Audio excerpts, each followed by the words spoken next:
todo pela gloria de Elohim. Assim se comem ou beber ou fazem outra coisa, facam tudo pela Elohim, gloria de Elohim. A partir de 1 Coríntios 7, Paulo dedica-se a responder a uma série de perguntas que os Coríntios le enviaram por carta. Por essa razão, embora os capítulos 8 a 10 tratem principalmente da idolatria, Paulo intercala alguns temas aparentemente não relacionados com esse pecado específico.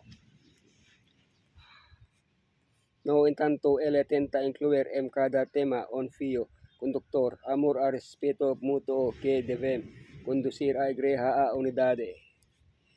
Junto con esa idea, Paulo enfatiza a necesidade de que todo o que é feito na igreja ou na vida privada seja feito para a glória de Elohim. 1 Coríntios 8. Alimentos sacrificados aos ídolos, conhecimento e amor.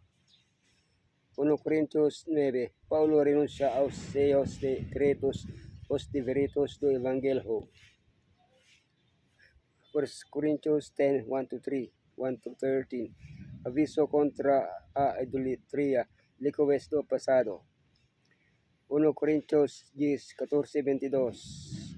Ataca dos senhor ay ataca dos demonios, abandono de la idolatria.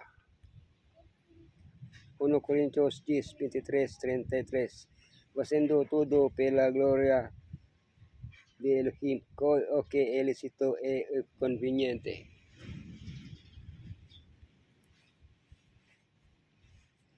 Conhecimento e amor. 1 Coríntios 8, alimentos sacrificados aos ídolos. O conhecimento envaidece, mas o amor edifica. Paulo divide a igreja em dois grupos, os fortes e os fracos. 1 Coríntios 8:4-7. Os fortes entendem que ídolos não são nada, pois existe apenas Elohim verdadeiro. Os fracos ainda não estenderam esse ponto. 1 Coríntios 8:7. Os fortes comem carne sacrificada aos ídolos porque sabem que ídolos não podem contaminar alimentos. Os fracos acreditam que pecam se comerem essa carne.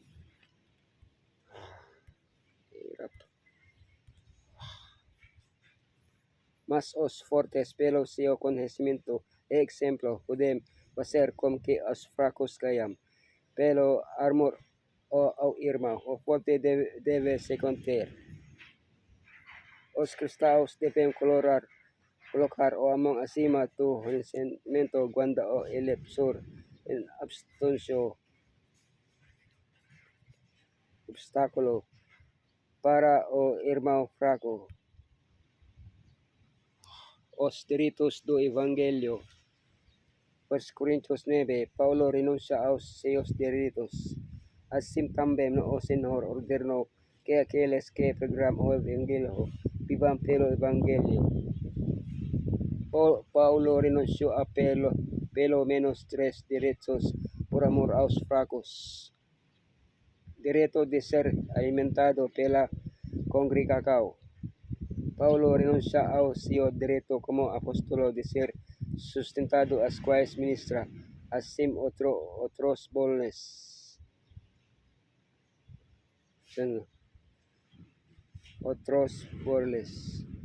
Apóstolos fizeram. Direito de ser acompanhado pela esposa. A prática geral dos apóstolos era que viajasen com suas esposas para ministrá-los e ajudá-los em seu ministério. Essa mulher teria, assim como seu marido, o direito de ser sustentada pela igreja. Direito de não realizar trabalhos comuns de manutenção. Paulo quer ganhar a vida deles para evitar que pensem que ele aproveitar de sua vida.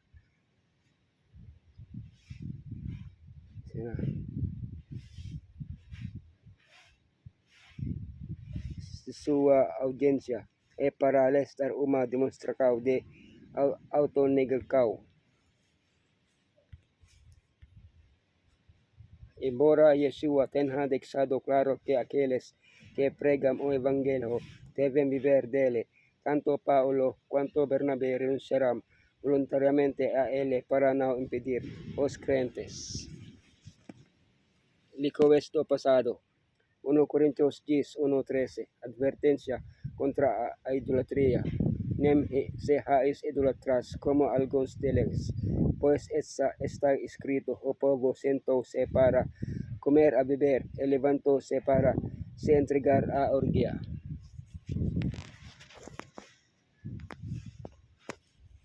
A experiencia do exodo, entendida espiritualmente, a uma comparação danosa, atravessa do mar e como nossa aliança baptismal.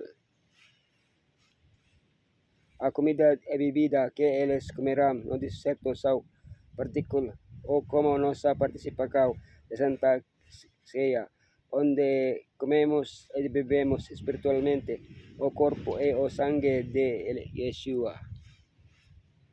Cuidado, a pesar da experiência, os israelitas cairão em pecados graves, incluindo idolatria e imoralidade, que é mesmo não aconteça conosco.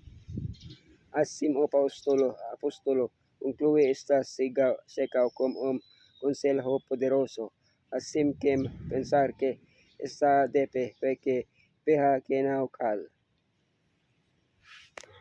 Abandonando idolatria. 1 Corintios 10:14-22. O cálice do Senhor e o cálice dos demônios. Portanto, meio amado, fuera da idolatria. Se a comida sacrificada aos ídolos pode ser consumida silenciosamente, porque Paulo parece aconselhar a contrário em 1 Corintios 10:20. Uma coisa é comer carne em casa sem nenhum peso da consciência, e outra é fazer isso durante uma celebração pública onde ídolos são adorados. Ao participar desse tipo de celebração, o crente nega sua fé a queda a adoração de ídolos. Ao participar da ceia do Senhor, nos tornamos parte do corpo de Messiah, a igreja, enquanto ao participar de cerimônias idolatras, participamos dos demônios. Não podemos tomar a cálice do ceia do Senhor louvando Yeshua, ao mesmo tempo beber do cálice que louva as demônios. O lícito é conveniente. Faca tudo isso pela glória de Elohim. Se comem, bebem ou fizerem qualquer outra coisa, facam tudo para a glória de Elohim. Tudo me é lícito, mas nem tudo é conveniente. 1 Coríntios 10:23. Dois exemplos concretos. No acoge eles vendam tanto comida sacrificada para ídolos quanto não sacrificada. O crente não deve perguntar a origem para não dar a impressão de que considera ilícito consumir essa transgressão.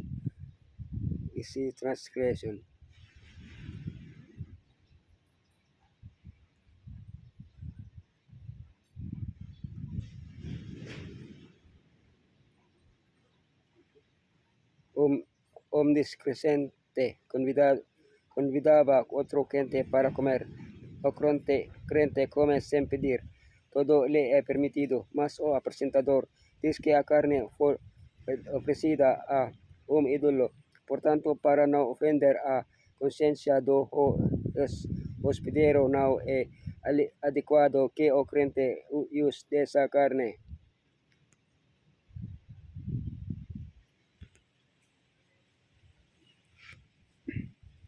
Os princípios básicos por trás dessas introduções também são dois: louvar a Elohim em todas as coisas e buscar o benefício do outro.